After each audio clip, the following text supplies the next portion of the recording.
appeals to racial, sexual, and religious chauvinism, to rabid nationalist fervor, are beginning not to work. Business of who I am and whether I'm good or bad or achieving or not, all that's learned along the way. Just a ride. And we can change it anytime we want.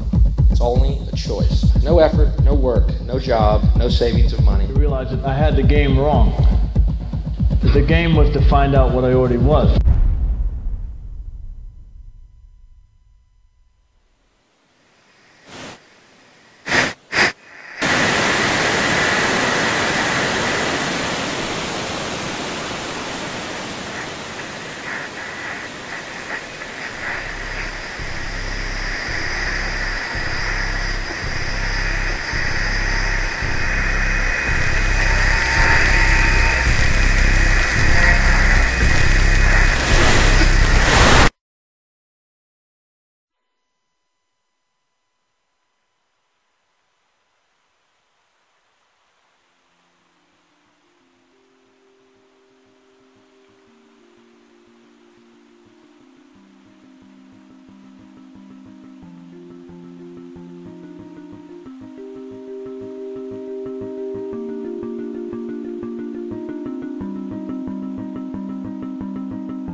We were saying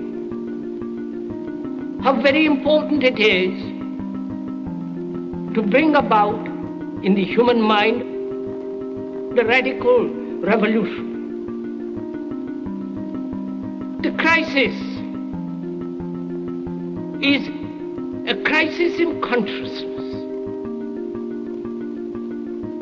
a crisis that cannot anymore accept the old norms, the old patterns, the ancient traditions. And considering what the world is now, with all their misery, conflict, destructive brutality, aggression, and so on, man is still as he was. He's still brutal, violent, aggressive, acquisitive, competitive, and he has built a society along these lines.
Society today is composed of a series of institutions. From political institutions, legal institutions, religious institutions, to institutions of social class, familial values, and occupational specialization. It is obvious the profound influence these traditionalized structures have in shaping our understandings and perspectives. Yet, of all the social institutions we are born into, directed by, and conditioned upon, there seems to be no system as taken for granted and misunderstood as the monetary system. Taking on nearly religious proportions, the established monetary institution exists as one of the most unquestioned forms of faith there is. How money is created, the policies by which it is governed, and how it truly affects society are unregistered interests of the great majority of the population.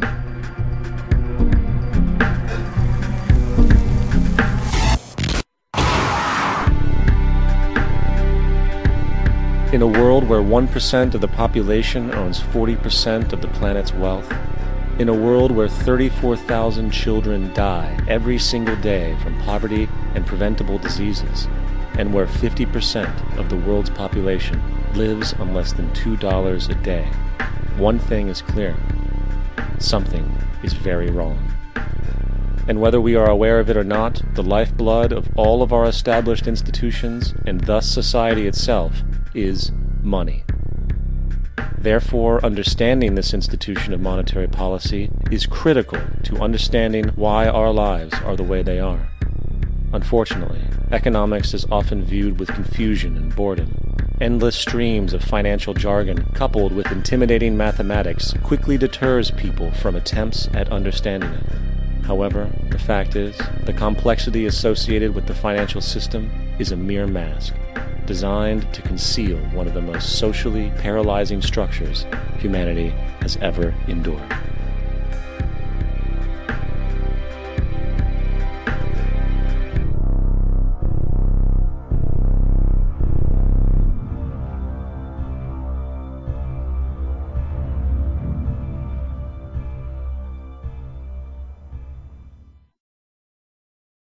A number of years ago, the Central Bank of the United States, the Federal Reserve, produced a document entitled Modern Money Mechanics. This publication detailed the institutionalized practice of money creation as utilized by the Federal Reserve and the web of global commercial banks it supports. On the opening page, the document states its objective. The purpose of this booklet is to describe the basic process of money creation in a fractional reserve banking system. It then proceeds to describe this fractional reserve process through various banking terminology, a translation of which goes something like this. The United States government decides it needs some money, so it calls up the Federal Reserve and requests, say, $10 billion. The Fed replies, saying, sure, we'll buy $10 billion in government bonds from you.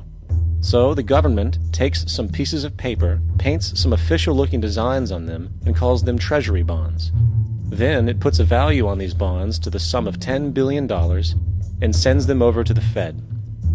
In turn, the people at the Fed draw up a bunch of impressive pieces of paper themselves, only this time calling them Federal Reserve notes, also designating a value of $10 billion to the set. The Fed then takes these notes and trades them for the bonds. Once this exchange is complete, the government then takes the $10 billion in Federal Reserve notes and deposits it into a bank account. And upon this deposit, the paper notes officially become legal tender money, adding $10 billion to the U.S. money supply. And there it is. $10 billion in new money has been created. Of course, this example is a generalization, for, in reality, this transaction would occur electronically, with no paper used at all. In fact, only 3% of the U.S. money supply exists in physical currency. The other 97% essentially exists in computers alone.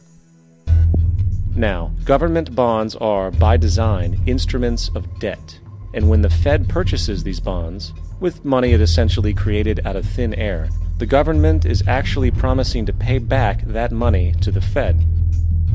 In other words, the money was created out of debt.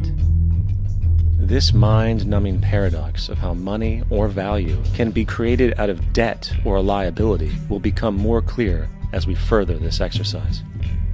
So, the exchange has been made and now $10 billion sits in a commercial bank account. Here's where it gets really interesting. For as based on the fractional reserve practice, that $10 billion deposit instantly becomes part of the bank's reserves, just as all deposits do. And regarding reserve requirements, as stated in modern money mechanics, a bank must maintain legally required reserves equal to a prescribed percentage of its deposits.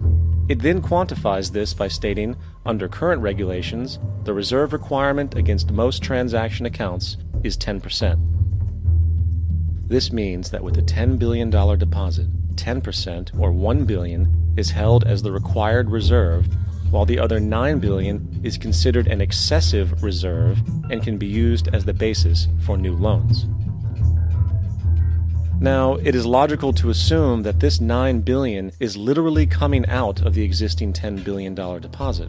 However, this is actually not the case. What really happens is that the $9 billion is simply created out of thin air on top of the existing $10 billion deposit. This is how the money supply is expanded. As stated in modern money mechanics, of course they, the banks, do not really pay out loans from the money they receive as deposits. If they did this, no additional money would be created. What they do when they make loans is to accept promissory notes, loan contracts, in exchange for credits, money, to the borrower's transaction accounts.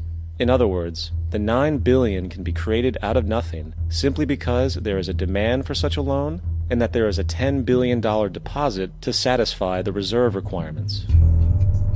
Now, let's assume that somebody walks into this bank and borrows the newly available $9 billion. They will then most likely take that money and deposit it into their own bank account. The process then repeats, for that deposit becomes part of the bank's reserves. 10% is isolated, and in turn 90% of the $9 billion, or $8.1 billion, is now available as newly created money for more loans. And, of course, that 8.1 can be loaned out and redeposited, creating an additional 7.2 billion, to 6.5 billion, to 5.9 billion, etc. This deposit money creation loan cycle can technically go on to infinity. The average mathematical result is that about $90 billion can be created on top of the original $10 billion. In other words, for every deposit that ever occurs in the banking system, about 9 times that amount can be created out of thin air. Money jitters. Ask the obliging Bank of America for a jar of soothing instant money, M-O-N-E-Y, in the form of a convenient personal loan. So, now that we understand how money is created by this fractional reserve banking system, a logical yet elusive question might come to mind. What is actually giving this newly created money value? The answer? The money that already exists. The new money essentially steals value from the existing money supply. For the total pool of money is being increased irrespective to demand for goods and services. And as supply and demand finds equilibrium, prices rise, diminishing the purchasing power of each individual dollar.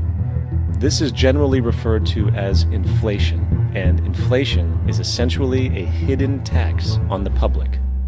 What is the advice that you generally get? And that is inflate the currency. They don't say debase the currency. They don't say devalue the currency. They don't say cheat the people who are saved. They say lower the interest rates. The real deception is when we distort the value of money. When we create money out of thin air, we have no savings, and yet there's so-called capital. So my question boils down to this. How in the world can we expect to solve the problems of inflation, that is, the increase in the supply of money, with more inflation? Of course, it can't. The fractional reserve system of monetary expansion is inherently inflationary. For the act of expanding the money supply without there being a proportional expansion of goods and services in the economy will always debase a currency. In fact, a quick glance at the historical values of the US dollar versus the money supply reflects this point definitively, for the inverse relationship is obvious. $1 in 1913 required $21.60 in 2007 to match value. That is a 96% devaluation since the Federal Reserve came into existence. Now, if this reality of inherent and perpetual inflation seems absurd and economically self-defeating, hold that thought, for absurdity is an understatement in regard to how our financial system really operates. For in our financial system, money is debt. And debt is money. Here is a chart of the U.S. money supply from 1950 to 2006. Here is a chart of the U.S. national debt for the same period. How interesting it is that the trends are virtually the same. For the more money there is, the more debt there is. The more debt there is, the more money there is. To put it a different way, every single dollar in your wallet is owed to somebody by somebody. For remember, the only way the money can come into existence is from loans. Therefore, if everyone in the country were able to pay off all debts, including the government, there would not be $1 in circulation.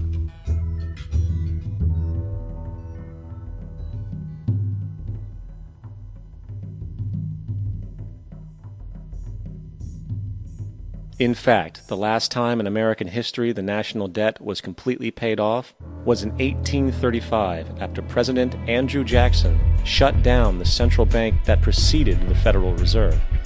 In fact, Jackson's entire political platform essentially revolved around his commitment to shut down the central bank, stating at one point, "The bold efforts the present bank has made to control the government are but premonitions of the fate that awaits the American people, should they be deluded into a perpetuation of this institution or the establishment of another like it." Unfortunately, his message was short-lived, and the international bankers succeeded to install another central bank in 1913, the Federal Reserve. And as long as this institution exists, perpetual debt is guaranteed. Now, so far we have discussed the reality that money is created out of debt, through loans.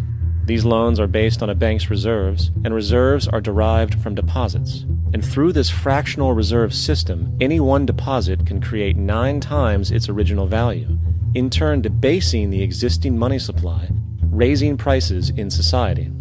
And since all this money is created out of debt and circulated randomly through commerce, people become detached from their original debt, and a disequilibrium exists, where people are forced to compete for labor in order to pool enough money out of the money supply to cover their costs of living. As dysfunctional and backwards as all of this might seem, there is still one thing we have omitted from this equation. And it is this element of the structure which reveals the truly fraudulent nature of the system itself: the application of interest. When the government borrows money from the Fed, or when a person borrows money from a bank, it almost always has to be paid back with accrued interest. In other words, almost every single dollar that exists must be eventually returned to a bank with interest paid as well. But if all money is borrowed from the central bank and is expanded by commercial banks through loans, only what would be referred to as the principal is being created in the money supply. So then, where is the money to cover all of the interest that is charged? Nowhere. It doesn't exist. The ramifications of this are staggering, for the amount of money owed back to the banks will always exceed the amount of money that is available in circulation. This is why inflation is a constant in the economy, for new money is always needed to help cover the perpetual deficit built into the system, caused by the need to pay the interest. What this also means is that mathematically, defaults and bankruptcy are literally built into the system, and there will always be poor pockets of society that get the short end of the stick. An analogy would be a game of musical chairs, for once the music stops, somebody is left out to dry. And that's the point. It invariably transfers true wealth from the individual to the banks. For if you are unable to pay for your mortgage, they will take your property. This is particularly enraging when you realize that not only is such a default inevitable due to the fractional reserve practice, but also because of the fact that the money that the bank loaned to you didn't even legally exist in the first place. In 1969, there was a Minnesota court case involving a man named Jerome Daly, who was challenging the foreclosure of his home by the bank which provided the loan to purchase it. His argument was that the mortgage contract required both parties, being he and the bank, each put up a legitimate form of property for the exchange. In legal language, this is called consideration. Mr. Daly explained that the money was, in fact, not the property of the bank, for it was created out of nothing as soon as the loan agreement was signed. Remember what modern money mechanics stated about loans? What they do when they make loans is to accept promissory notes in exchange for credits. Reserves are unchanged by the loan transactions, but deposit credits constitute new additions to the total deposits of the banking system. In other words, the money doesn't come out of their existing assets. the bank is simply inventing it, putting up nothing of its own except for a theoretical liability on paper. As the court case progressed, the bank's president, Mr. Morgan, took the stand, and in the judge's personal memorandum, he recalled that the plaintiff, bank's president, admitted that, in combination with the Federal Reserve Bank, did create the money and credit upon its books by bookkeeping entry. The money and credit first came into existence when they created it. Mr. Morgan admitted that no United States law or statute existed which gave him the right to do this. A lawful consideration must exist and be tendered to support the note. The jury found that there was no lawful consideration, and I agree. He also poetically added, "Only God can create something of value out of nothing." And upon this revelation, the court rejected the bank's claim for foreclosure, and Daly kept his home. The implications of this court decision are immense. For every time you borrow money from a bank, whether it is a mortgage loan or a credit card charge, the money given to you is not only counterfeit, it is an illegitimate form of consideration, and hence voids the contract to repay, for the bank never had the money as property to begin with. Unfortunately, such legal realizations are suppressed and ignored, and the game of perpetual wealth transfer and perpetual debt continues. And this brings us to the ultimate question: why? During the American Civil War, President Lincoln bypassed the high-interest loans offered by the European banks and decided to do what the Founding Fathers advocated, which was to create an independent and inherently debt-free currency. It was called the greenback. Shortly after this measure was taken, an internal document circulated between private British and American banking interests stated, "Slavery is but the owning of labor, and carries with it the care of laborers, while the European plan is that capital shall control labor by controlling wages. This can be done by controlling the money. It will not do to allow the greenback, as we cannot control that." The fractional reserve policy perpetrated by the Federal Reserve, which has spread in practice to the great majority of banks in the world, is, in fact, a system of modern slavery. Think about it. Money is created out of debt. And what do people do when they are in debt? They submit to employment to pay it off. But if money can only be created out of loans, how can society ever be debt-free? It can't. And that's the point. And it is the fear of losing assets coupled with the struggle to keep up with the perpetual debt and inflation inherent in the system, compounded by the inescapable scarcity within the money supply itself, created by the interest that can never be repaid, that keeps the wage slave in line, running on the hamster wheel with millions of others, in effect powering an empire that truly benefits only the elite at the top of the pyramid. For, at the end of the day, who are you really working for? The banks. Money is created in a bank and invariably ends up in a bank. They are the true masters, along with the corporations and governments they support. Physical slavery requires people to be housed and fed. Economic slavery requires people to feed and house themselves. It is one of the most ingenious scams for social manipulation ever created, and at its core, it is an invisible war against the population. Debt is the weapon used to conquer and enslave societies, and interest is its prime ammunition. And as the majority walks around oblivious to this reality, the banks, in collusion with governments and corporations, continue to perfect and expand their tactics of economic warfare, spawning new bases, such as the World Bank and International Monetary Fund, while also inventing a new type of soldier, the birth of the economic hitman.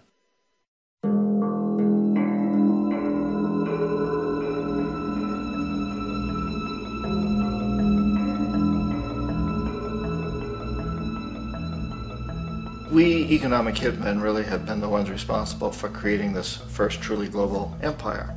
And we work many different ways.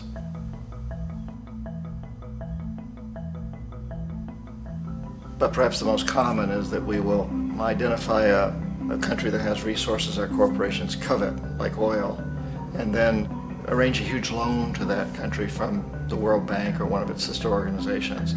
But the money never actually goes to the country. Instead, it goes to our big corporations to build infrastructure projects in that country, power plants, industrial parks, ports, things that benefit a few rich people in that country, in addition to our corporations, but really don't help the majority of the people at all. However, those people, the whole country is left holding a huge debt.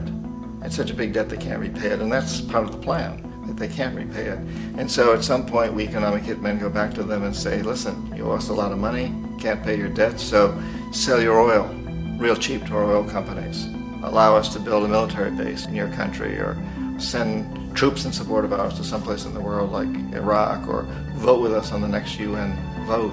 To have their electric utility company privatized and their water and sewage system privatized and sold to U.S. corporations or other multinational corporations. So there was that whole mushrooming thing, and it's so typical of the way the IMF and the World Bank work, that you put a country in debt, it's such a big debt it can't pay it, and then you offer to refinance that debt and pay even more interest.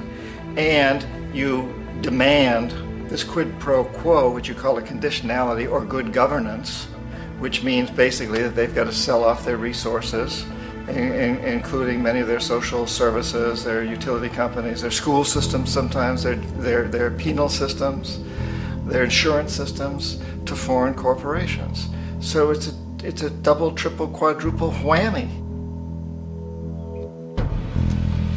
The precedent for economic hitmen really began back in the early 50s when democratically elected Mossadegh, who was elected in Iran, he was considered to be the hope for democracy in the Middle East and around the world. He was Time Magazine's Man of the Year. But one of the things that he'd run on and began to implement was the idea that foreign oil companies needed to pay the Iranian people a lot more for the oil that they were taking out of Iran. The Iranian people should benefit from their own oil.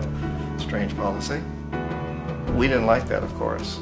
But we were afraid to do what we normally were doing, which was to send in the military. Instead, we sent in one CIA agent, Kermit Roosevelt, Teddy Roosevelt's relative. And Kermit went in with a few $1 million and was very, very effective and efficient. And in a short amount of time, he managed to get Mossadegh overthrown and brought in the Shah of Iran to replace him, who always was favorable to oil. And it was extremely effective. Mobs overflow Tehran. Army officers shout that Mossadegh has surrendered and his regime as virtual dictator of Iran is ended. Pictures of the Shah are paraded through the streets as sentiment reverses. The Shah is welcomed home. So back here in the United States, in Washington, people looked around and said, wow, that was easy and cheap. So this established a whole new way of manipulating countries, of creating empire. The only problem with Roosevelt was that he was a card-carrying CIA agent, and had he been caught, the ramifications could have been pretty serious.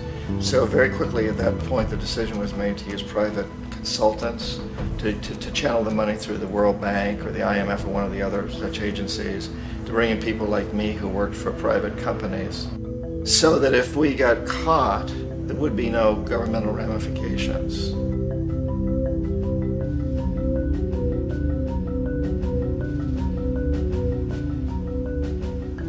When Arbenz became president of Guatemala, the country was very much under the thumbs of United Fruit Company, the big international corporations. And Arbenz ran on this ticket that says, you know, we want to get the land back to the people. And once he took power, he was implementing policies that would do exactly that, give land rights back to the people. United Fruit didn't like that very much. And so they hired a public relations firm, launched a huge campaign in the United States to convince the United States people, the citizens of the United States, and the press of the United States, and the Congress of the United States, that Arbenz was a Soviet puppet, and that if we allowed him to stay in power, the Soviets would have a foothold in this hemisphere. And that at that point in time was a huge fear on everybody's mind, the Red Terror, the Communist Terror. And so, to make a long story short, Out of this public relations campaign came a commitment on the part of the CIA and the military to take this man out. And in fact, we did. We sent in planes, we sent in soldiers, we sent in jackals, we sent everything in to take him out, and did take him out. And as soon as he was removed from office, the new guy that took over after him basically reinstated everything to the big international corporations, including United Fruit.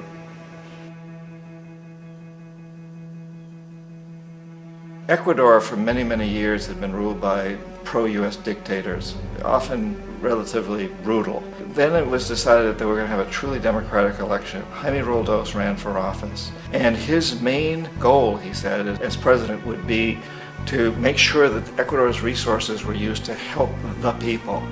And he won, overwhelming, by more votes than anybody had ever won anything in Ecuador. And he began to implement these policies to make sure that the profits from oil went to help the people. Well, we didn't like that in the United States.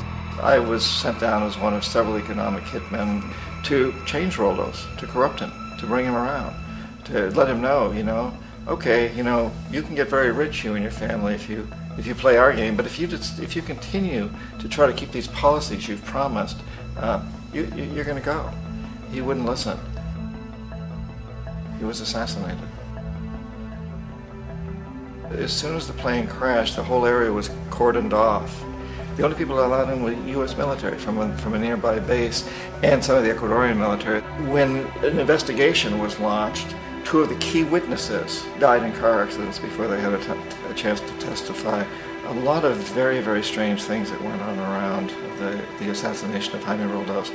I, like most people who've really looked at this case, have absolutely no doubt that it was an assassination. And of course, in my position as an economic hitman, I was always expecting something to happen to Jaime, whether it be a coup or assassination, I wasn't sure, but that he would be taken down because he was not being corrupted. He would not allow himself to be corrupted the way we wanted to corrupt him. Omar Torrijos, president of Panama, was, one of my favorite people. I really, really liked him. He was very charismatic. He was a guy who really wanted to help his country. And when I tried to bribe him or corrupt him, he said, look, John, he called me Juanito. He said, look, Juanito, I don't need the money. What I really need is for my country to be treated fairly. I need for the United States to repay the debts that you owe my people for all the destruction you've done here. I need to be in a position where I can help other Latin American countries win their independence and be free of this terrible presence from the north that you people are exploiting us so badly. I need to have the Panama Canal back in the hands of the Panamanian people. That's what I want. And so, leave me alone. Don't try to bribe me. It was 1981, and in May, Jaime Roldos was assassinated. And Omar was very aware of this. Torrijos got his family together and he said, I'm probably next, but it's okay because I've done what I came here to do. I've renegotiated the canal. The canal will now be in our hands. He just finished negotiating the treaty with Jimmy Carter. In June of that same year, just a couple of months later, he also went down in an airplane crash, which there's no question was executed by CIA-sponsored jackals. Tremendous amount of evidence that one of Torrijos' security guards handed him at the last moment as he was getting on the plane a tape recorder, a small tape recorder that contained a bomb.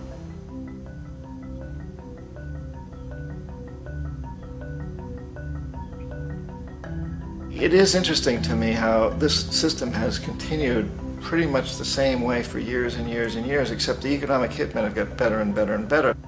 Then we come up with, very recently, what happened in Venezuela. In 1998, Hugo Chavez gets elected president, following a long line of presidents who had been very corrupt and basically destroyed the economy of the country. And Chavez was elected amidst all that. Chavez stood up to the United States, and he's done it primarily demanding that Venezuelan oil be used to help the Venezuelan people.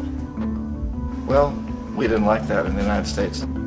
So in 2002, a coup was staged, which there's no question in my mind, and most other people's minds, that the CIA was behind that coup.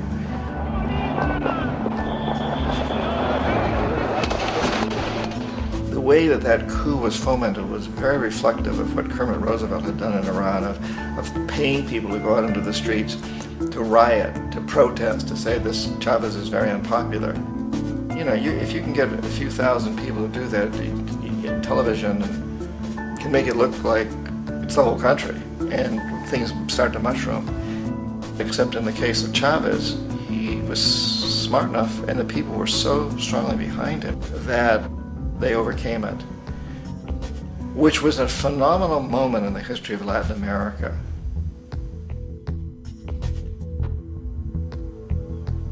Iraq actually is a perfect example of the way the whole system works. So we economic hitmen are the first line of defense. We go in and we try to corrupt governments and get them to accept these huge loans, which we then use as leverage to basically own them. If we fail, as I failed in Panama with Omar Torrijos and in Ecuador with Jaime Roldos, men who refuse to be corrupted, then the second line of defense is we send in the jackals. And the jackals either overthrow governments or they assassinate. And once that happens and a new government comes in, and boy, it's going to toe the line, because the new president knows what will happen if he doesn't. In the case of Iraq, both of those things failed. Economic hitmen were not able to get through to Saddam Hussein. We tried very hard. We tried to get him to accept a deal very similar to what the House of Saud had accepted in Saudi Arabia, but he wouldn't accept it. And so the jackals went in to take him out. They couldn't do it. His security was very good. After all, he had one time worked for the CIA. He'd been hired to assassinate a former president of Iraq and failed, but he knew the system. So in '91, we send in the troops and we take out the Iraqi military. So we assume at that point that Saddam Hussein is going to come around.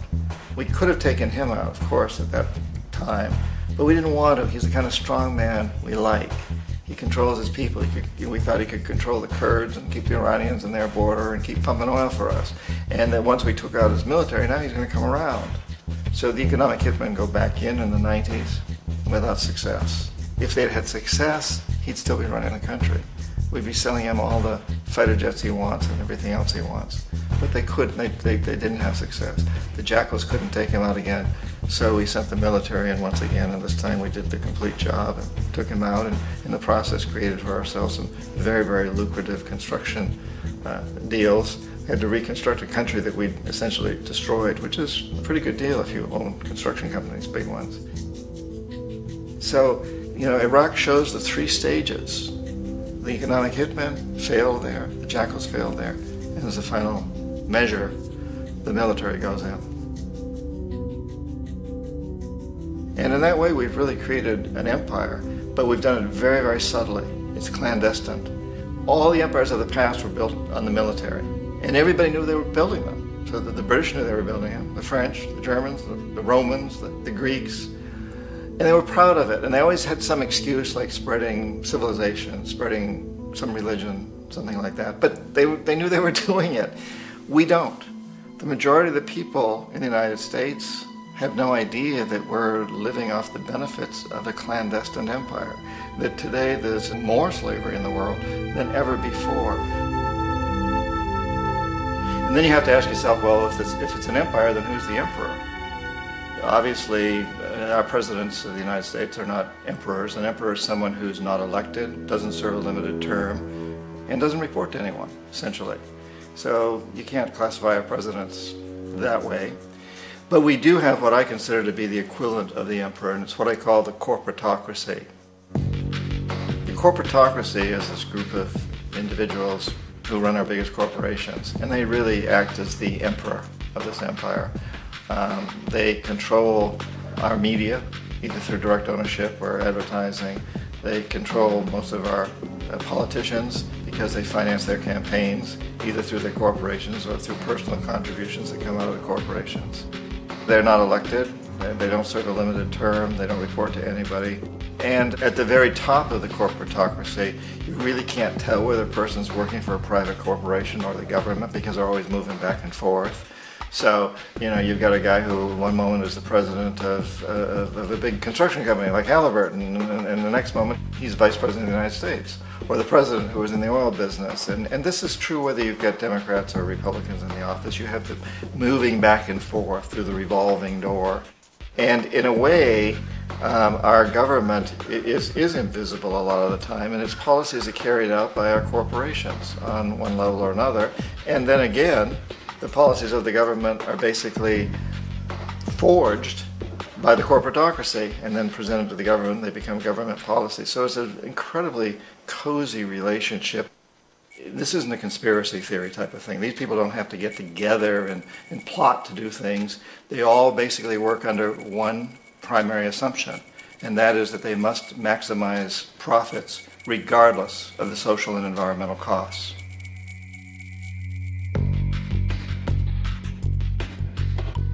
This process of manipulation by the corporatocracy through the use of debt, bribery, and political overthrow is called globalization. Just as the Federal Reserve keeps the American public in a position of indentured servitude through perpetual debt, inflation, and interest, the World Bank and IMF serve this role on a global scale. The basic scam is simple. Put a country in debt either by its own indiscretion or through corrupting the leader of that country. Then impose conditionalities or structural adjustment policies, often consisting of the following. Currency devaluation. When the value of a currency drops, so does everything valued in it. This makes indigenous resources available to predator countries at a fraction of their worth. Large funding cuts for social programs. These usually include education and healthcare, compromising the well-being and integrity of the society, leaving the public vulnerable to exploitation. Privatization of state-owned enterprises. This means that socially important systems can be purchased and regulated by foreign corporations for profit. For example, in 1999, the World Bank insisted that the Bolivian government sell the public water system of its third largest city to a subsidy of the U.S. corporation Bechtel. As soon as this occurred, water bills for the already impoverished local residents skyrocketed. It wasn't until after a full-blown revolt by the people that the Bechtel contract was nullified. Then there is trade liberalization, or the opening up of the economy through removing any restrictions on foreign trade.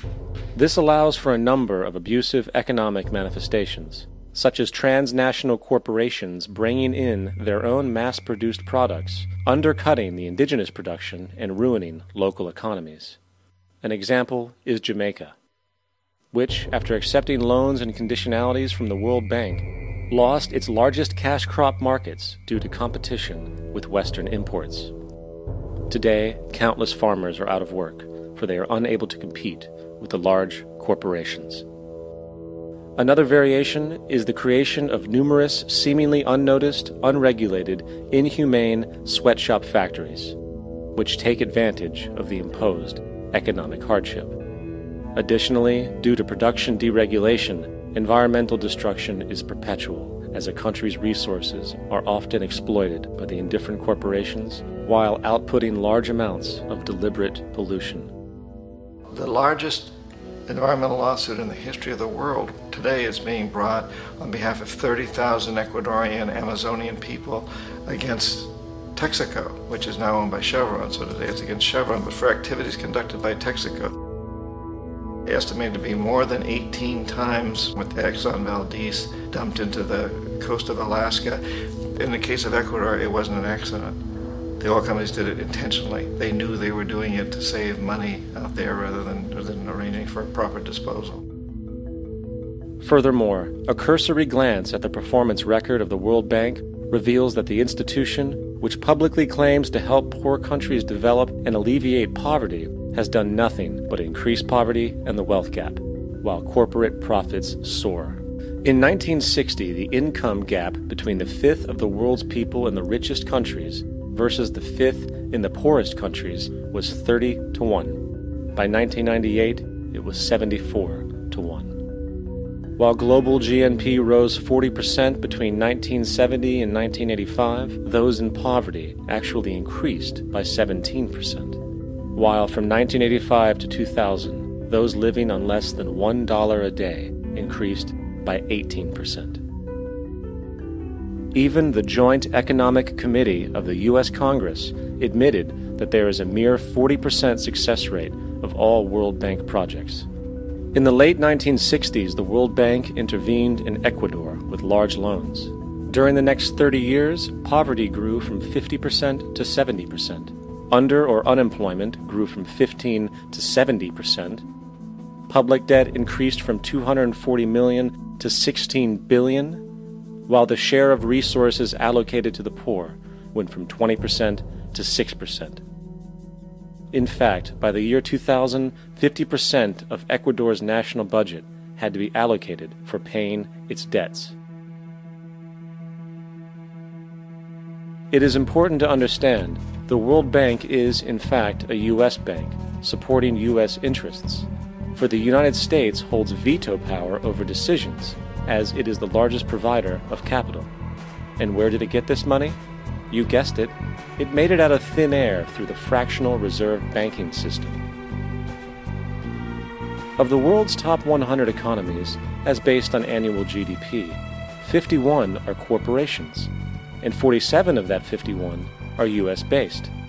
Walmart, General Motors, and Exxon are more economically powerful than Saudi Arabia, Poland, Norway, South Africa, Finland, Indonesia, and many others.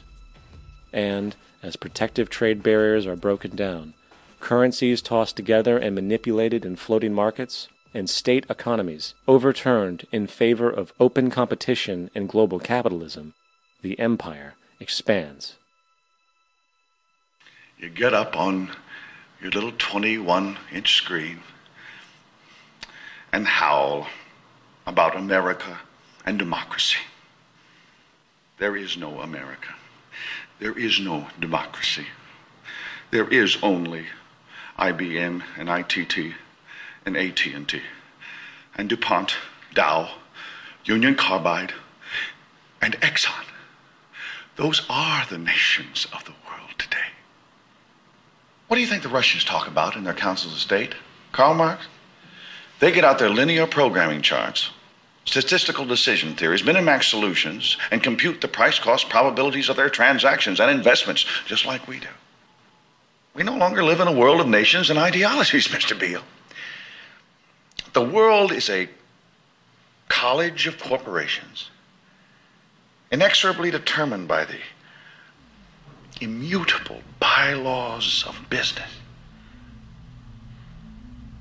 The world is a business, Mr. Beale.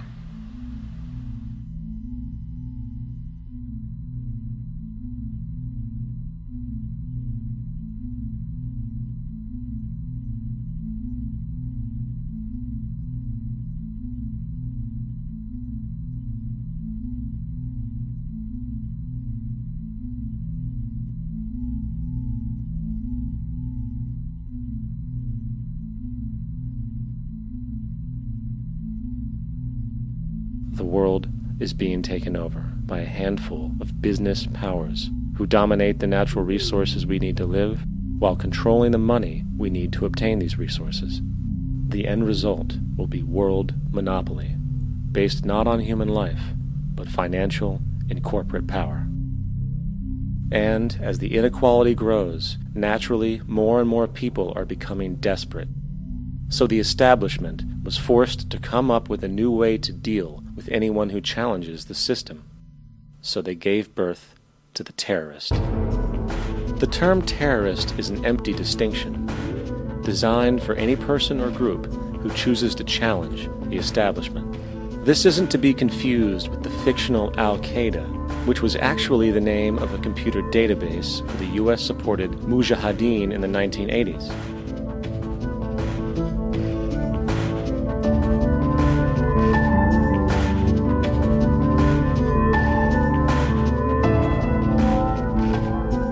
In 2007, the Department of Defense received $161.8 billion for the so-called global war on terrorism. According to the National Counterterrorism Center, in 2004, roughly 2,000 people were killed internationally due to supposed terrorist acts. Of that number, 70 were American.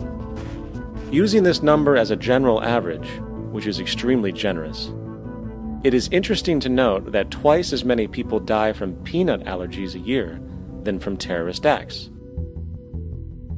Concurrently, the leading cause of death in America is coronary heart disease, killing roughly 450,000 each year. And in 2007, the government's allocation of funds for research on this issue was about $3 billion.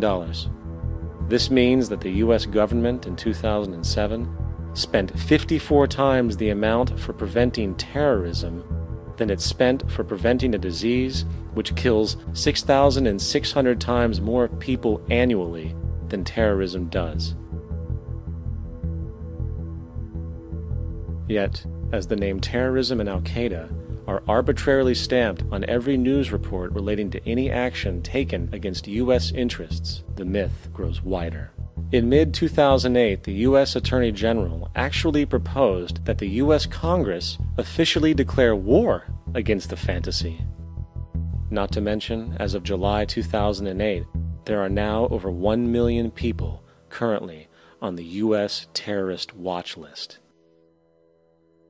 These so-called counterterrorism measures, of course, have nothing to do with social protection, and everything to do with preserving the establishment amongst the growing anti-American sentiment both domestically and internationally, which is legitimately founded on the greed-based corporate empire expansion that is exploiting the world. The true terrorists of our world do not meet at the docks at midnight or scream Allah Akbar before some violent action. The true terrorists of our world wear $5,000 suits and work in the highest positions of finance, government, and business. So, what do? How do we stop a system of greed and corruption that has so much power and momentum? How do we stop this aberrant group behavior which feels no compassion for, say, the millions slaughtered in Iraq and Afghanistan, so the corporatocracy can control energy resources and opium production for Wall Street profit?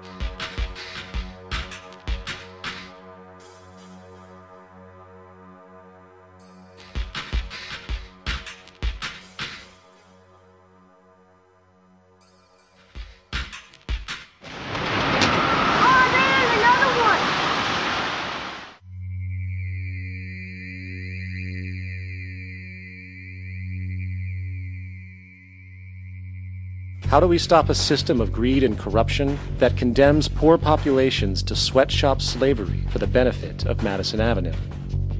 Or that engineers false flag terror attacks for the sake of manipulation? Or that generates built-in modes of social operation which are inherently exploitative? Or that systematically reduces civil liberties and violates human rights in order to protect itself from its own shortcomings?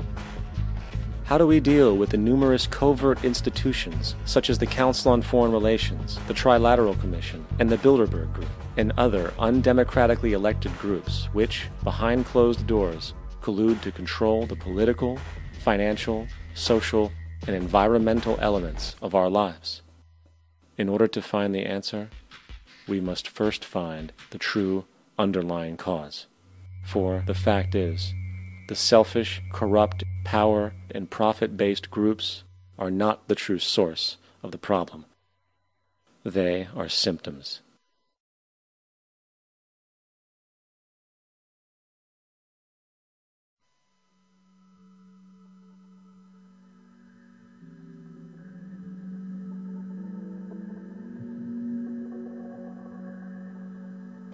My name is Jock Fresco. I'm an industrial designer and a social engineer. I'm very much interested in society and developing a system that might be sustainable for all people. First of all, the word corruption is a monetary invention. That aberrant behavior that's disruptive to the well-being of people, Well, you're dealing with human behavior.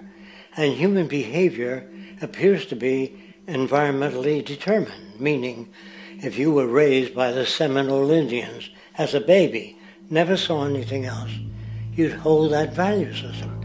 And this goes for nations, it goes for individuals, for families. They try to indoctrinate their children to their particular faith and their country and make them feel like they're part of that. And they build a society which they call established. They establish a workable point of view and tend to perpetuate that, whereas all societies are really emergent, not established. And so they fight new ideas that would interfere with the establishment. Governments try to perpetuate that which keeps them in power. People are not elected to political office to change things. They're put there to keep things the way they are. So you see, the basis of corruption is in our society. Let me make it clear. All nations, then, are basically corrupt because they tend to uphold existing institutions. I don't mean to uphold or downgrade all nations, but communism, socialism, fascism, the free enterprise system, and all other subcultures are the same. They are all basically corrupt. The most fundamental characteristic of our social institutions is the necessity for self-preservation. Whether dealing with a corporation, a religion, or a government, the foremost interest is to preserve the institution itself. For instance, the last thing an oil company would ever want is the utilization of energy that was outside of its control, for it makes that company less relevant to society. Likewise, the Cold War and the collapse of the Soviet Union was, in reality, a way to preserve and perpetuate the established economic and global hegemony of the United States. Similarly, religions condition people to feel guilty for natural inclinations, each claiming to offer the only path to forgiveness and salvation. At the heart of this institutional self-preservation lies the monetary system, for it is money that provides the means for power and survival. Therefore, just as a poor person might be forced to steal in order to survive, it is a natural inclination to do whatever is needed to continue an institution's profitability. This makes it inherently difficult for profit-based institutions to change, for it puts in jeopardy not only the survival of large groups of people, but also the coveted materialistic lifestyles associated with affluence and power. Therefore, the paralyzing necessity to preserve an institution, regardless of its social relevance, is largely rooted in the need for money or profit.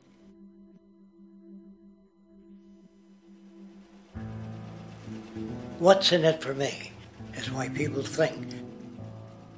And so if a man makes money selling a certain product, naturally he's going to fight the existence of another product that may threaten his institution. Therefore, people cannot be fair, and people do not trust each other. A guy will come over to you and say, I got just the house you're looking for. He's a salesman. When a doctor says, I think your kidney has to come out, I don't know if he's trying to pay off a yacht or whether my kidney has to come out. It's hard in a monetary system to trust people. If you came into my store and I said, this lamp that I've got is pretty good, but the lamp next door is much better, I wouldn't be in business very long. It wouldn't work. If I were ethical, it wouldn't work. So when you say industry cares for people, that's not true. They can't afford to be ethical. So your system is not designed to serve the well-being of people. If you still don't understand that, there would be no outsourcing of jobs if they cared about people. Industry does not care. They only hire people because it hasn't been automated yet. So don't talk about decency and ethics. We cannot afford it and remain in business. It is important to point out that regardless of the social system, whether fascist, socialist, capitalist, or communist, the underlying mechanism is still money, labor, and competition. Communist China is no less capitalistic than the United States. The only difference is the degree by which the state intervenes in enterprise. The reality is that monetaryism, so to speak, is the true mechanism that guides the interests of all the countries on the planet. The most aggressive and hence dominant variation of this monetaryism is the free enterprise system. The fundamental perspective, as put forth by early free market economists like Adam Smith, is that self-interest in competition leads to social prosperity, as the act of competition creates incentive which motivates people to persevere. However, what isn't talked about is how a competition-based economy invariably leads to strategic corruption, power and wealth consolidation, social stratification, technological paralysis, labor abuse, and, ultimately, a covert form of government dictatorship by the rich elite. The word corruption is often defined as moral perversion. If a company dumps toxic waste into the ocean to save money, most people recognize this as corrupt behavior. On a more subtle level, when Walmart moves into a small town and forces small businesses to shut down for they are unable to compete, a gray area emerges. For what exactly is Walmart doing wrong? Why should they care about mom-and-pop organizations they destroy? Yet, even more subtly, when a person gets fired from their job because a new machine has been created which can do the work for less money, people tend to just accept that as the way it is, not seeing the inherent, corrupt inhumanity of such an action. Because the fact is, whether it is dumping toxic waste, having a monopoly enterprise, or downsizing the workforce, the motive is the same: profit. They are all different degrees of the same self-preserving mechanism, which always puts the well-being of people second to monetary gain. Therefore, corruption is not some byproduct of monetaryism. It is the very foundation. And while most people acknowledge this tendency on one level or another, the majority remains naive as to the broad ramifications of having such a selfish mechanism as the guiding mentality in society. Internal documents show that after this company positively, absolutely knew that they had a medication that was infected with the AIDS virus, they took the product off the market in the U.S. and then they dumped it in France, Europe, Asia, and Latin America. The U.S. government allowed it to happen. The FDA allowed this to happen. And now the government is completely looking the other way. Thousands of innocent hemophiliacs have died from the AIDS virus. This company knew absolutely that it was infected with AIDS. They dumped it because they wanted to turn this disaster into a profit. So you see, you have built-in corruption. We're all chiseling off each other, and you can't expect decency in that sort of thing. And feeling that, they don't know who to elect. They think in terms of a democracy, which is not possible in a monetary-based economy. If you have more money to advertise your position, the position you desire in government, that isn't a democracy. It serves those in positions of differential advantage. So it's always a dictatorship of the elitists, the financially wealthy.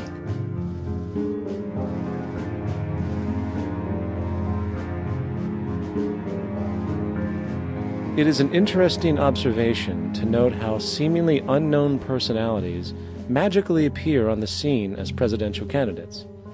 Then, before you know it, somehow you are left to choose from a small group of extremely wealthy people who suspiciously have the same broad social view. Obviously, it's a joke. The people placed on the ballot are done so because they have been pre-decided to be acceptable by the established financial powers who actually run the show. Yet, many who understand this illusion of democracy often think, if only we could just get our honest, ethical politicians in power, then we would be okay. Well, while this idea, of course, seems reasonable in our established-oriented worldview, it is, unfortunately, another fallacy.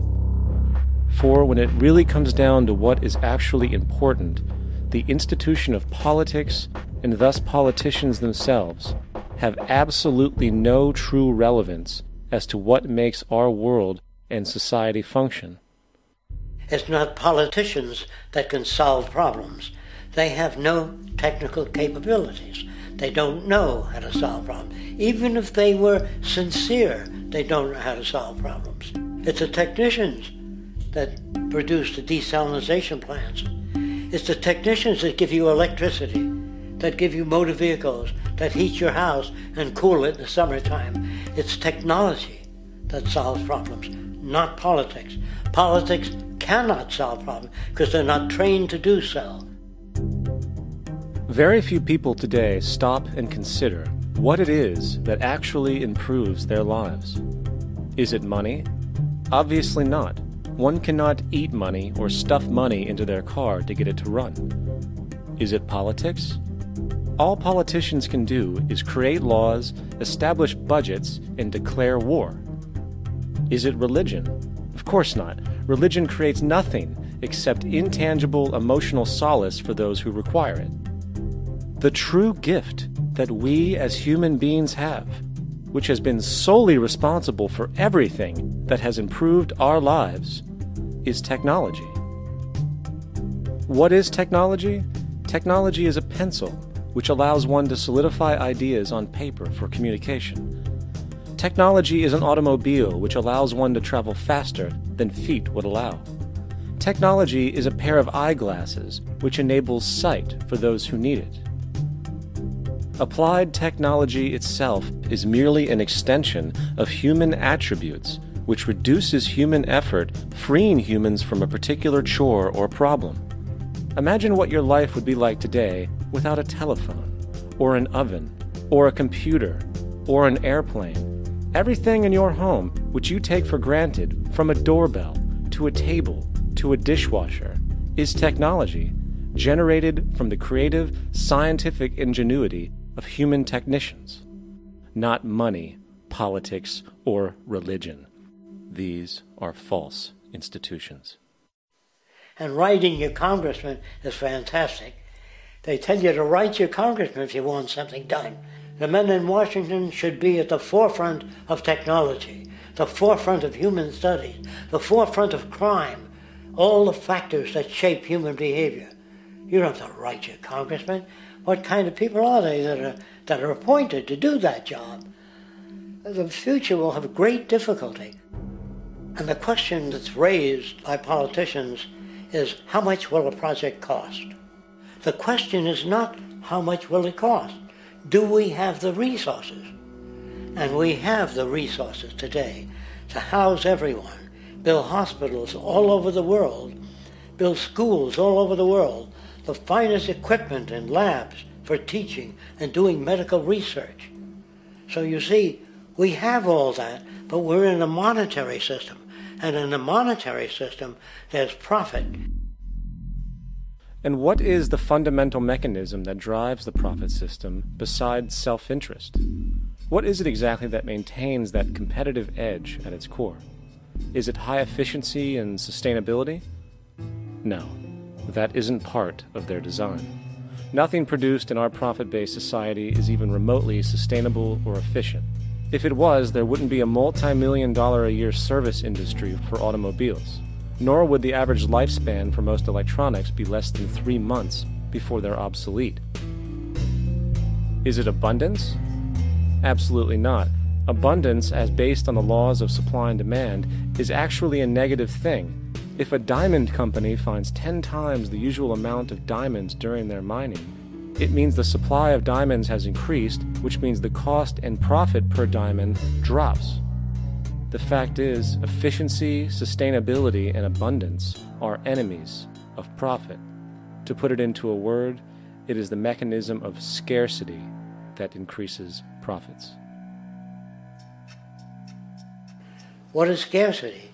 Based on keeping products valuable. Slowing up production on oil raises the price. Maintaining scarcity of diamonds keeps the price high. They burn diamonds at the Kimberley diamond mines. They're made of carbon. That keeps the price up.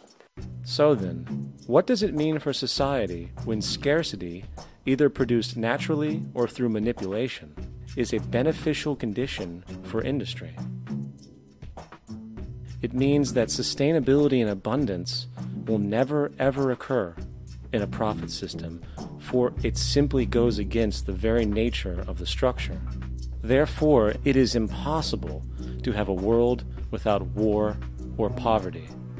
It is impossible to continually advance technology to its most efficient and productive states.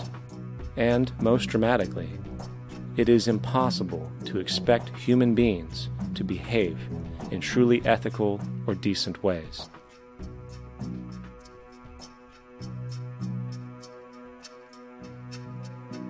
People use the word instinct because they can't account for the behavior. They sit back and they evaluate with their lack of knowledge, and they say things like, humans are built a certain way, greed is a natural thing, as though they've worked for years on it, and it's no more natural than wearing clothing. What we want to do is to eliminate the causes of the problems, eliminate the processes that produce greed and bigotry and prejudice and people taking advantage of one another and elitism, eliminating the need for prisons and welfare. We have always had these problems because we have always lived within scarcity and barter and monetary systems that produce scarcity. If you eradicate the conditions that generate what you call socially offensive behavior, it does not exist. The guy said, well, isn't that inborn? No, it's not. There is no human nature. There's human behavior, and that's always been changed throughout history. You're not born with bigotry and greed and corruption and hatred. You pick that up within the society. War, poverty, corruption, hunger, misery, human suffering will not change in a monetary system. That is, there'll be very little significant change. It's going to take the redesign of our culture, our values, and it has to be related to the carrying capacity of the earth, not some human opinion or some politician's notions of the way the world ought to be, or some religious notions of the conduct of human affairs. And that's what the Venus Project is about. The society that we're about to talk about is a society that is free of all the old superstitions, incarceration, prisons, police, cruelty, and law. All laws will disappear, and the professions will disappear that are no longer valid, such as stockbrokers, bankers, advertising, gone forever, because it's no longer relevant. When we understand that it is technology devised by human ingenuity which frees humanity and increases our quality of life, we then realize that the most important focus we can have is on the intelligent management of the Earth's resources. For it is from these natural resources we gain the materials to continue our path of prosperity. Understanding this, we then see that money fundamentally exists as a barrier to these resources, for virtually everything has a financial cost. And why do we need money to obtain these resources? Because of real or assumed scarcity. We don't usually pay for air and tap water because it is in such high abundance, selling it would be pointless.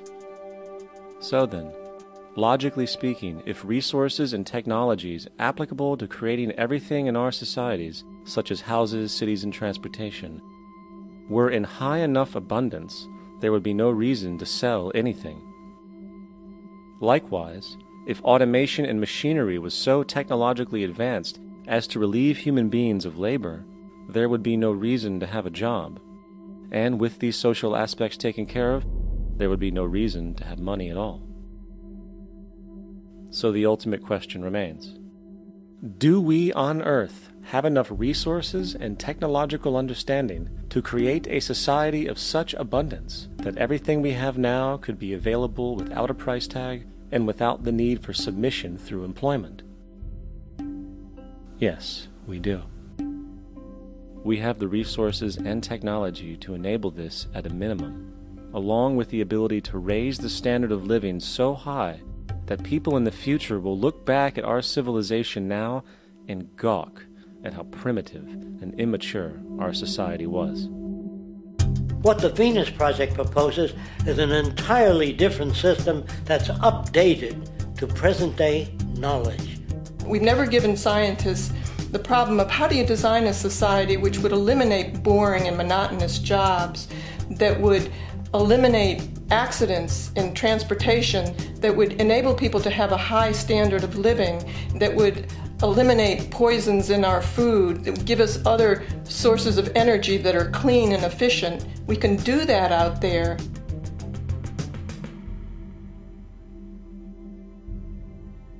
The major difference between a resource-based economy and a monetary system is that a resource-based economy is really concerned with people and their well-being, where a monetary system has become so distorted that the concerns of the people are really secondary, if they're there at all. The products that are turned out are for how much money you can get. If there is a problem in society and you can't earn money from solving that problem, then it won't be done. The resource-based economy is really not close to anything that's been tried. And with all our technology today, we can create abundance. It could be used to improve everyone's lifestyle. Abundance all over the world if we use our technology wisely and maintain the environment. It's a very different system, and it's very hard to talk about because the public is not that well enough informed as to the state of technology.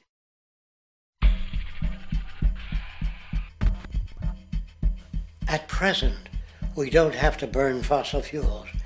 We don't have to use anything that would contaminate the environment. There are many sources of energy available. Alternative energy solutions pushed by the establishment, such as hydrogen, biomass, and even nuclear, are highly insufficient, dangerous, and exist only to perpetuate the profit structure that industry has created. When we look beyond the propaganda and self-serving solutions put forth by the energy companies, we find a seemingly endless stream of clean, abundant, and renewable energy for generating power. Solar and wind energy are well known to the public, but the true potential of these mediums remains unexpressed. Solar energy, derived from the sun, has such abundance that 1 hour of light at high noon contains more energy than what the entire world consumes in a year. If we could capture 1/100% of this energy, the world would never have to use oil, gas, or anything else.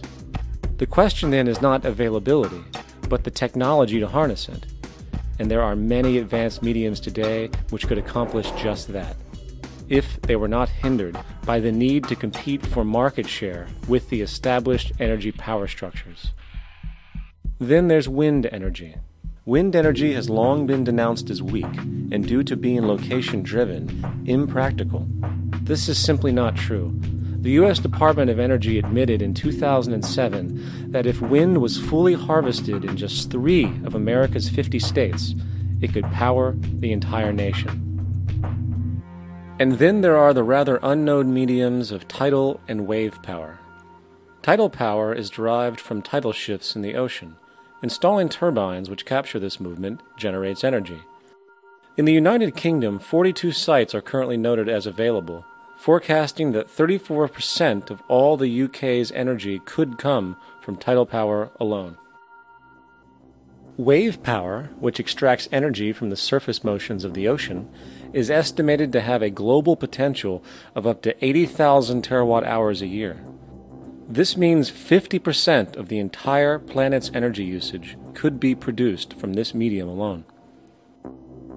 Now, it is important to point out that tidal, wave, solar, and wind power requires virtually no preliminary energy to harness, unlike coal, oil, gas, biomass, hydrogen, and all the others. In combination, these 4 mediums alone, if efficiently harnessed through technology, could power the world forever. That being said, there happens to be another form of clean, renewable energy which trumps them all: geothermal power. Geothermal energy utilizes what is called heat mining, which, through a simple process using water, is able to generate massive amounts of clean energy. In 2006, an MIT report on geothermal energy found that 13,000 zettajoules of power are currently available in the Earth, with the possibility of 2,000 zettajoules being easily tappable with improved technology. The total energy consumption of all the countries on the planet is about half of a zettajoule a year. This means about 4,000 years of planetary power could be harnessed in this medium alone.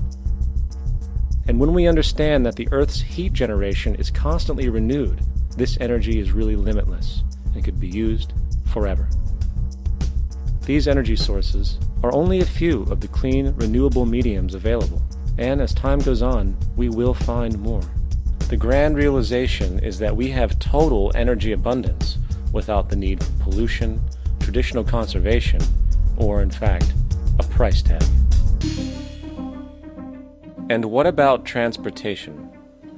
The prevailing means of transportation in our societies is by automobile and aircraft, both of which predominantly need fossil fuels to run.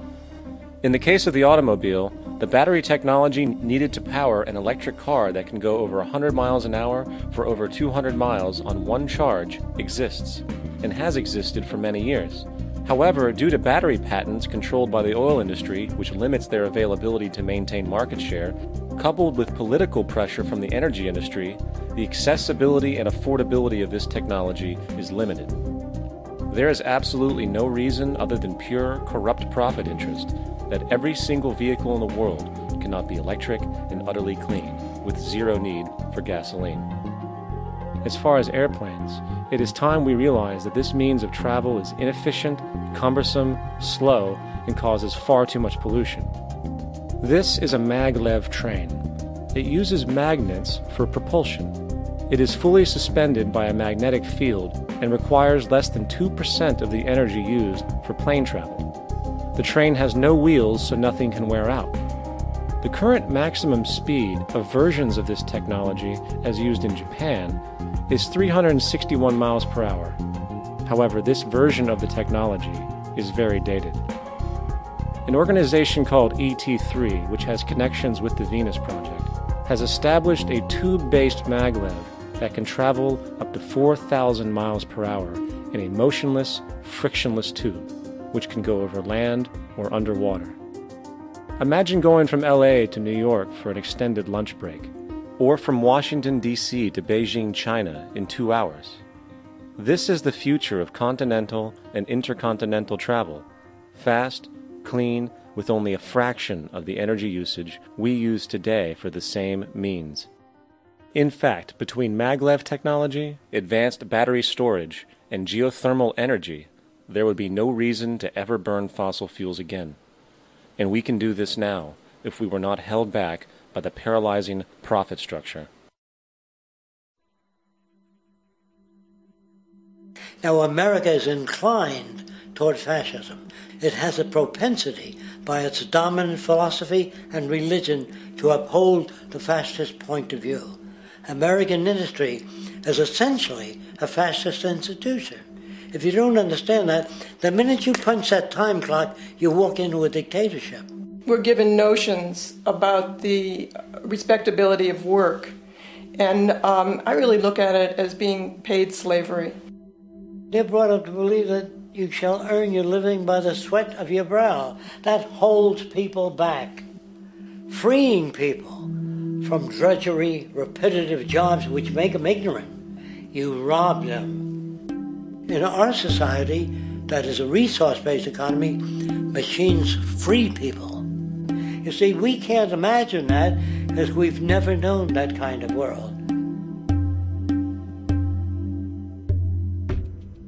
If we look back at history, we see a very clear pattern of machine automation slowly replacing human labor. From the disappearance of the elevator man to the near full automation of an automobile production plant, the fact is, as technology grows, the need for humans in the workforce will continually be diminished.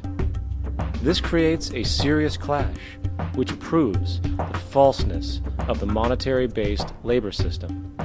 For human employment is in direct competition with technological development.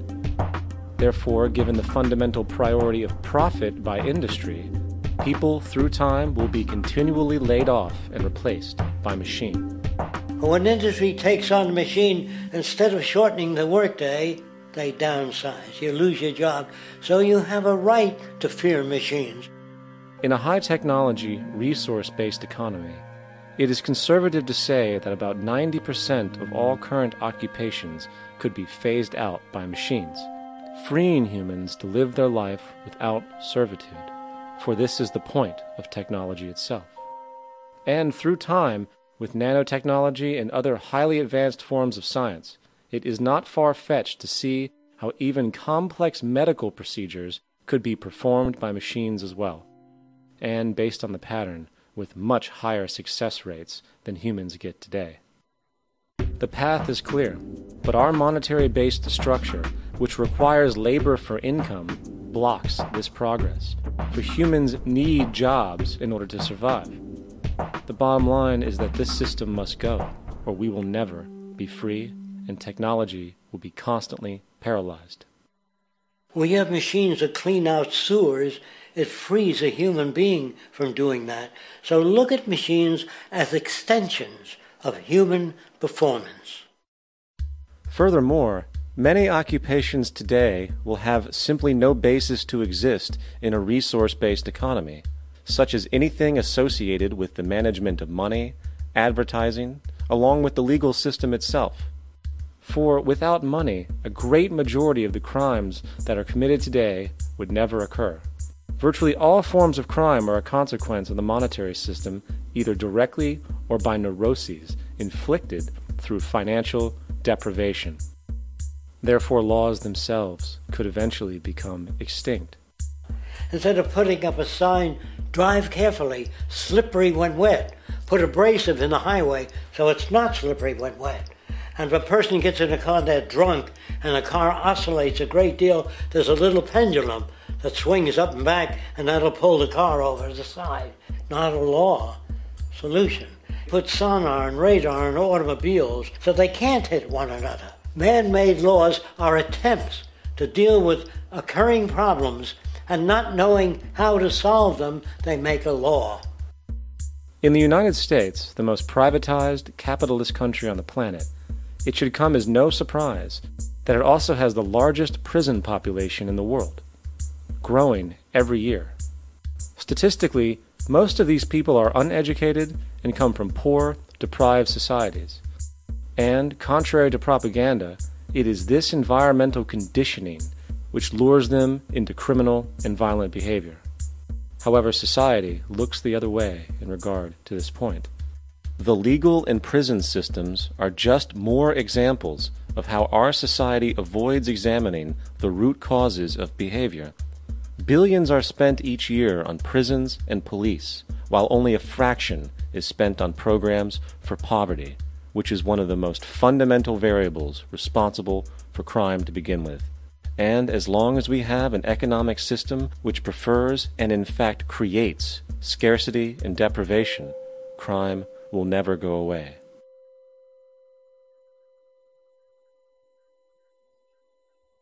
If people have access to the necessities of life without servitude, debt, barter, trade, they behave very differently. You want all these things available without a price tag. Now then, you got to have a price tag. Well, what'll motivate people? Man gets everything he wants, he just lay around in the sun. This is the myth they perpetuate. People in our culture are trained to believe that the monetary system produces incentive. If they have access to things, why should they want to do anything? They will lose their incentive. That's what you're taught to support the monetary system. When you take money out of the scenario, there would be different incentives, very different incentives. When people have access to the necessities of life, their incentives change. What about the moon and the stars? New incentives arise. If you make a painting that you will enjoy giving it to other people, not selling it.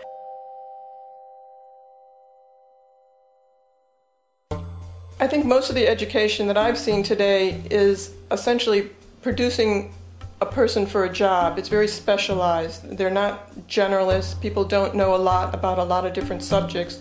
I don't think you could get people to go to war if they knew a lot about a lot of things. I think education is mostly rote, and they're not taught how to solve problems. They're not given the tools emotionally or within their own field of how to do critical thinking.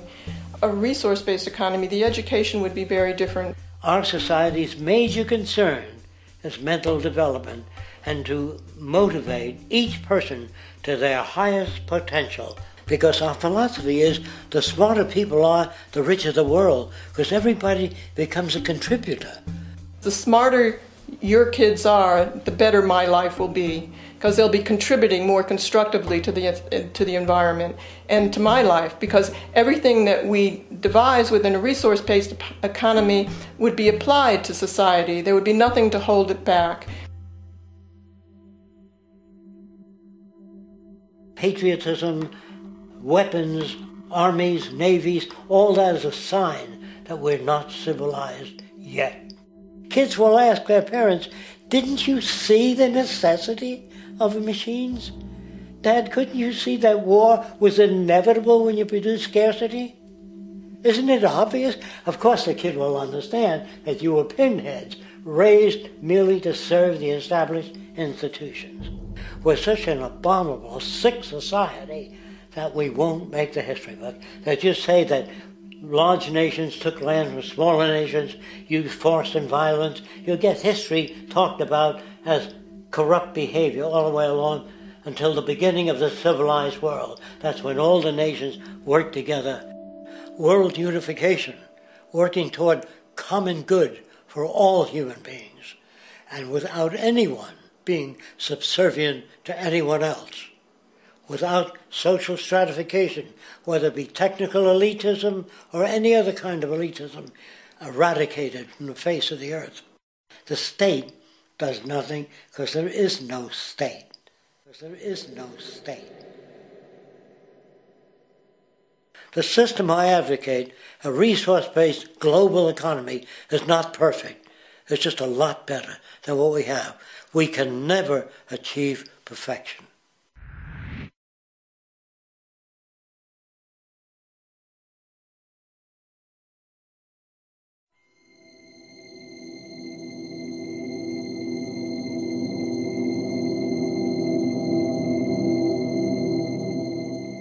The social values of our society, which has manifested in perpetual warfare, corruption, oppressive laws, social stratification, irrelevant superstitions, environmental destruction, and a despotic, socially indifferent, profit-oriented ruling class, is fundamentally the result of a collective ignorance of two of the most basic insights humans can have about reality: the emergent and symbiotic aspects of natural law. The emergent nature of reality is that all systems, whether it is knowledge, society, technology, philosophy, or any other creation, will, when uninhibited, undergo fluid, perpetual change. What we consider commonplace today, such as modern communication and transportation, would have been unimaginable in ancient times. Likewise, the future will contain technologies, realizations, and social structures that we cannot even fathom in the present. We have gone from alchemy to chemistry, from a geocentric universe to a heliocentric, from believing that demons were the cause of illness to modern medicine. This development shows no sign of ending, and it is this awareness that aligns us and leads us on a continuous path to growth and progress.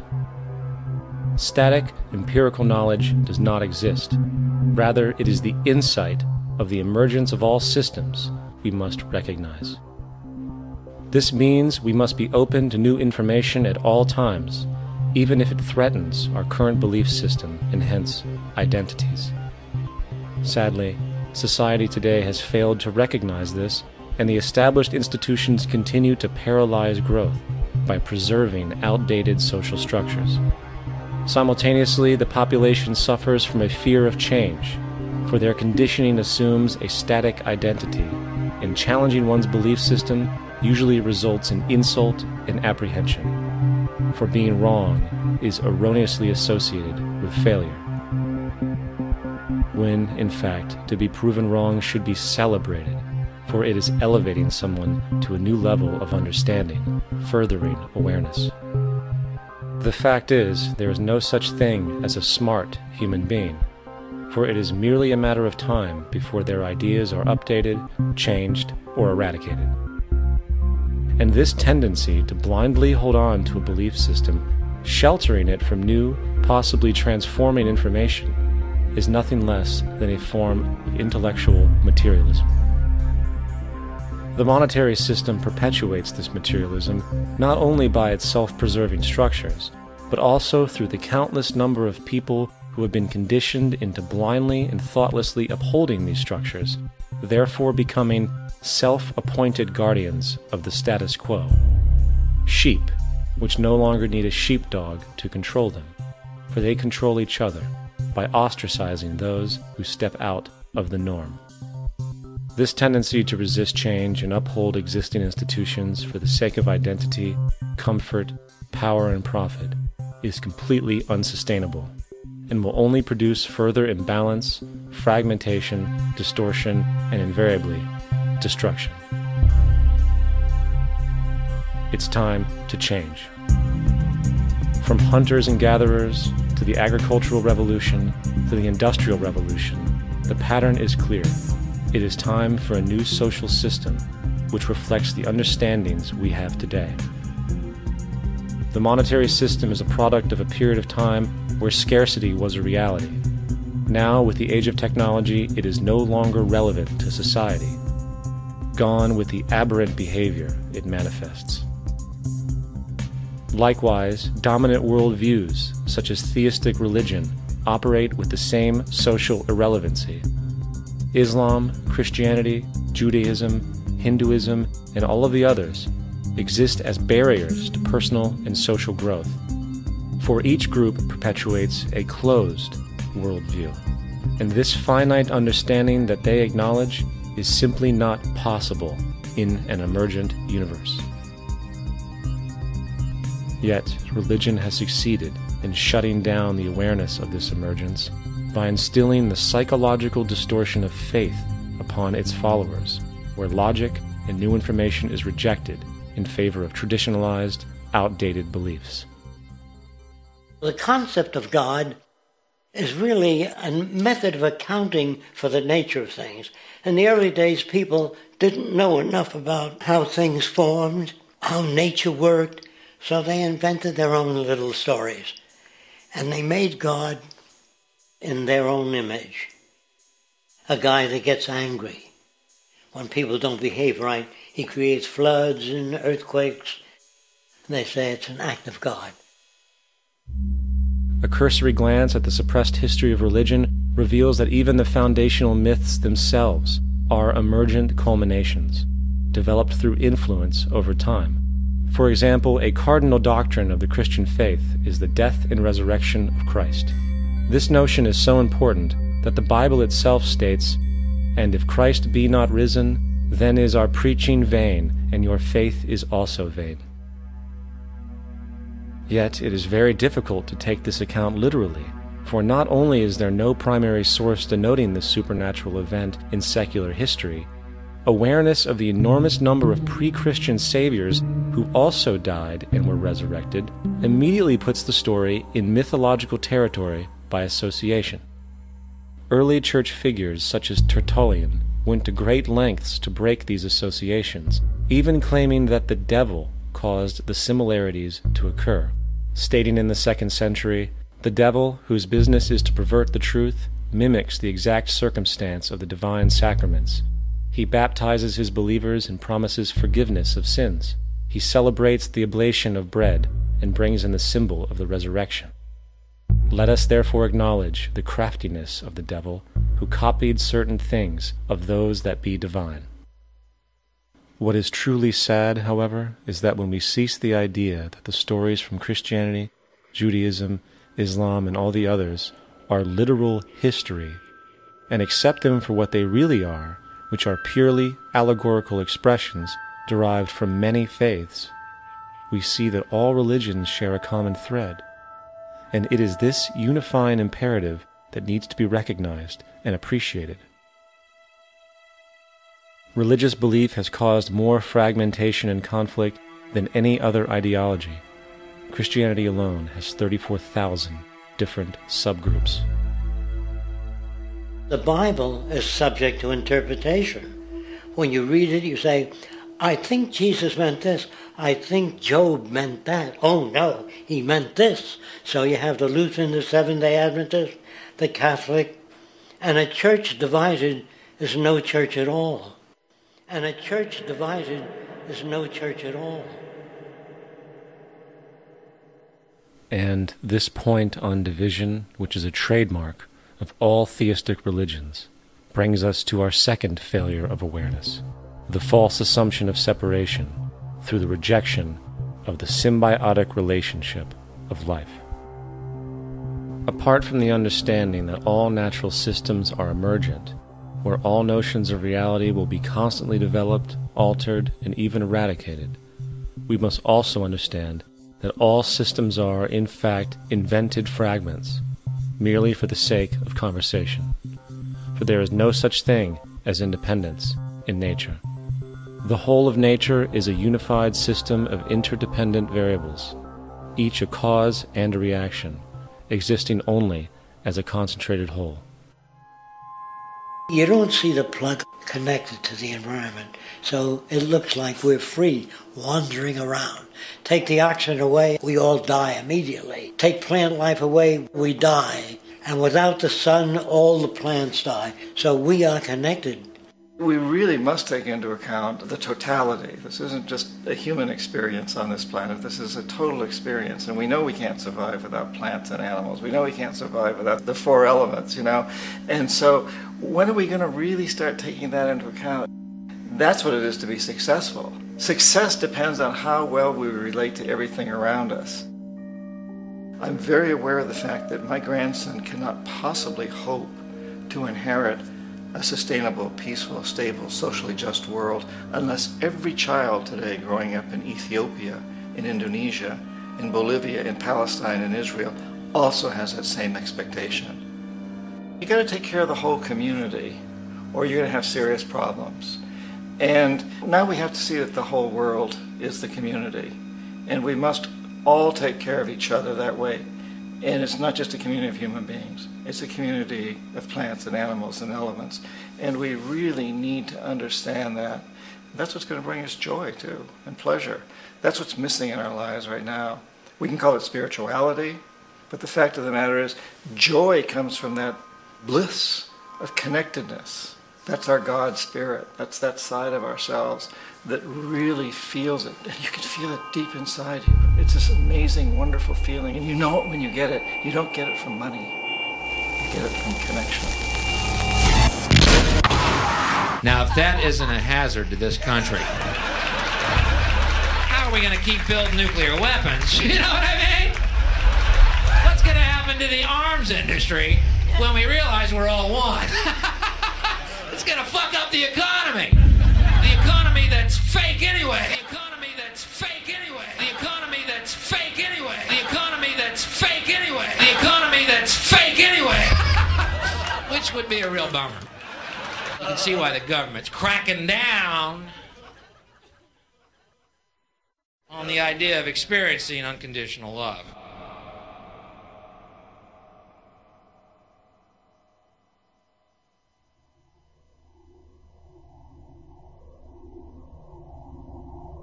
Once we understand that the integrity of our personal existences are completely dependent on the integrity of everything else in our world, we have truly understood the meaning of unconditional love.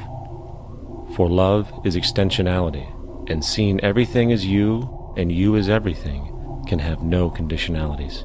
For, in fact, we are all everything at once. If it's true that we're all from the center of a star, every atom in each of us from the center of a star, then we're all the same thing. Even a Coke machine or a cigarette butt in the street in Buffalo is made out of atoms that came from a star. They've all been recycled thousands of times, as have you and I. And therefore, it's only me out there. So what is there to be afraid of? What is there that needs solace-seeking? Nothing. There's nothing to be afraid of because it's all us. The trouble is we have been separated by being born and given a name and an identity and being individuated. We've been separated from the oneness, and that's what religion exploits, that people have this yearning to be part of the overall one again. So they exploit that. They call it God. They say he has rules. And I think it's cruel. I think you can do it absent religion.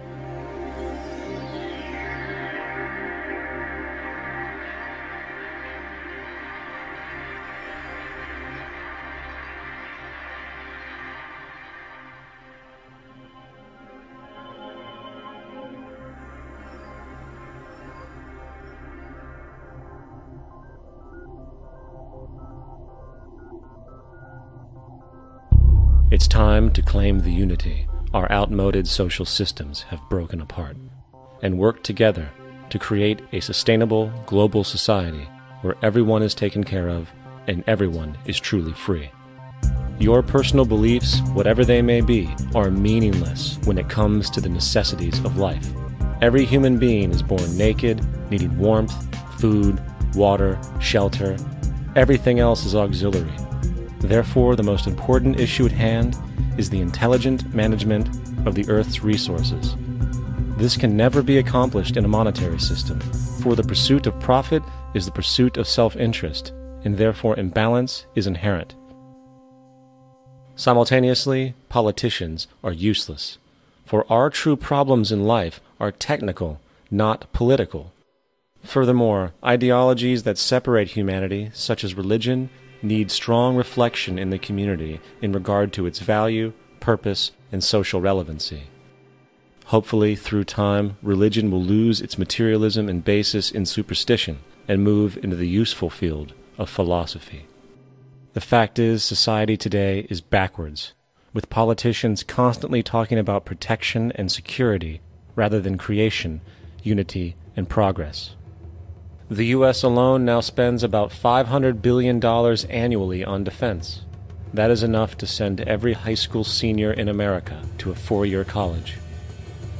In the 1940s, the Manhattan Project produced the first true weapon of mass destruction. This program employed 130,000 people at an extreme financial cost. Imagine what our life would be like today if that group of scientists, instead of working on a way of killing people, worked on a way to create a self-sustaining, abundant world. Life today would be very, very different if that was their goal. Instead of weapons of mass destruction, it is time to unleash something much more powerful. Weapons of mass creation. Our true divinity is in our ability to create, and armed with the understanding of the symbiotic connections of life, while being guided by the emergent nature of reality, there is nothing we cannot do or accomplish. Of course, we face strong barriers in the form of established power structures that refuse to change. At the heart of these structures is the monetary system. As explained earlier, the fractional reserve policy is a form of slavery through debt, where it is literally impossible for society to be free. In turn, free market capitalism in the form of free trade uses debt to imprison the world and manipulate countries into subservience to a handful of large business and political powers. Apart from these obvious amoralities, the system itself is based on competition, which immediately destroys the possibility of large-scale collaborations for the common good, hence paralyzing any attempt at true global sustainability. These financial and corporate structures are now obsolete, and they must be outgrown. Of course, we cannot be naive enough to think that the business and financial elite are going to subscribe to this idea, for they will lose power and control. Therefore, peaceful yet highly strategic action must be taken. The most powerful course of action is simple. We have to alter our behavior to force the power structure to the will of the people. We must stop supporting the system. The only way the establishment will change is by our refusal to participate, while continuously acknowledging its endless flaws and corruptions. They're not going to give up the monetary system because of our designs of what we recommend. The system has to fail, and people have to lose confidence in their elected leaders. That will be a major turning point if the Venus Project is offered as a possible alternative. If not, I fear the consequences. The trends now indicate that our country is going bankrupt. The probability is our country will move toward a military dictatorship to prevent riots and complete social breakdown. Once the U.S. breaks down, all the other cultures will undergo similar things. As of now, the world financial system is on the brink of collapse due to its own shortcomings. The Comptroller of Currency stated in 2003 that the interest on the U.S. national debt will not be affordable in less than 10 years. This theoretically means total bankruptcy for the U.S. economy, and its implications for the world are immense. In turn, the fractional reserve-based monetary system is reaching its theoretical limits of expansion, and the banking failures you are seeing are just the beginning. This is why inflation is skyrocketing, all debt is at record levels, and the government and Fed are hemorrhaging new money to bail out the corrupt system. For the only way to keep the banks going is by making more money. The only way to make more money is to create more debt and inflation. It is simply a matter of time before the tables turn, and there is no one willing to take new loans, while defaults grow, as people are unable to afford their current loans. Then the expansion of money will stop, and contraction will begin on a scale never before seen, ending a century-long pyramid scheme. This has already begun. Therefore, we need to expose this financial failure for what it is, using this weakness to our advantage. Here are some suggestions. Expose the banking fraud. Citibank, J.P. Morgan Chase, and Bank of America are the most powerful controllers within the corrupt Federal Reserve System. It's time to boycott these institutions. If you have a bank account or a credit card with any of them, move your money to another bank. If you have a mortgage, refinance with another bank. If you own their stock, sell it. If you work for them, quit. This gesture will express contempt for the true powers behind the private banking cartel known as the Federal Reserve, and create awareness about the fraud of the banking system itself. 2. Turn off the TV news. Visit the emerging independent news agencies on the internet for your information. CNN, NBC, ABC, Fox, and all the others present all news pre-filtered to maintain the status quo. With 4 corporations owning all major media outlets, objective information is impossible. This is the true beauty of the internet, and the establishment has been losing control because of this free flow of information. We must protect the internet at all times, as it is truly our savior right now. 3. Don't ever allow yourself, your family, or anyone you know to ever join the military. This is an obsolete institution now used exclusively for maintaining an establishment that is no longer relevant. U.S. soldiers in Iraq work for U.S. corporations, not the people. Propaganda forces us to believe that war is natural and the military is an honorable institution. Well, if war is natural, why are there 18 suicides every single day by American veterans who have post-traumatic stress disorder? If our military men and women are so honored, why is it that 25% of the American homeless population are veterans? 4. Stop supporting the energy companies. If you live in a detached house, get off the grid. Investigate every means of making your home self-sustainable with clean energy. Solar, wind, and other renewable energies are now affordable consumer realities, and considering the never-ending rising cost of traditional energies, it will likely be a cheaper investment over time. If you drive, get the smallest car you can, and consider using one of the many conversion technologies that can enable your car to be a hybrid, electric, or run on anything other than establishment fuels. 5. Reject the political system. The illusion of democracy is an insult to our intelligence. In a monetary system, there is no such thing as a true democracy, and there never was. We have two political parties owned by the same set of corporate lobbyists. They are placed in their positions by the corporations, with popularity artificially projected by their media. In a system of inherent corruption, the change of personnel every couple of years has very little relevance. Instead of pretending that the political game has any true meaning, focus your energy on how to transcend this failed system. And 6. Join the movement. Go to the zeitgeistmovement.com and help us create the largest mass movement for social change the world has ever seen. We must mobilize and educate everyone about the inherent corruption of our current world system, along with the only true sustainable solution, declaring all the natural resources on the planet as common heritage to all people, while informing everyone as to the true state of technology and how we can all be free if the world works together rather than fights. The choice lies with you. You can continue to be a slave to the financial system and watch the continuous wars, depressions, and injustice across the globe while placating yourself with vain entertainment and materialistic garbage. Or you can focus your energy on true, meaningful, lasting, holistic change, which actually has the realistic ability to support and free all humans with no one left behind. But, in the end, the most relevant change must occur first inside of you. The real revolution is the revolution of consciousness, and each one of us first needs to eliminate the divisionary, materialistic noise we have been conditioned to think is true, while discovering, amplifying, and aligning with the signal coming from our true empirical oneness. It is up to you. What we are trying during all these discussions and talks here is to see if we cannot radically bring about a transformation of the mind. Not accept things as they are,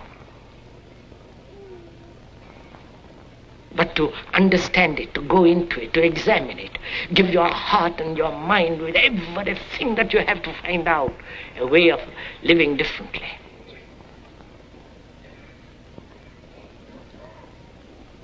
But that depends on you and not somebody else. Because in this there is no teacher, no pupil, there is no leader, there is no guru, there is no master, no savior. You yourself are the teacher and the pupil, you are the master, you are the guru, you are the leader. You are everything. And to understand is to transform what is.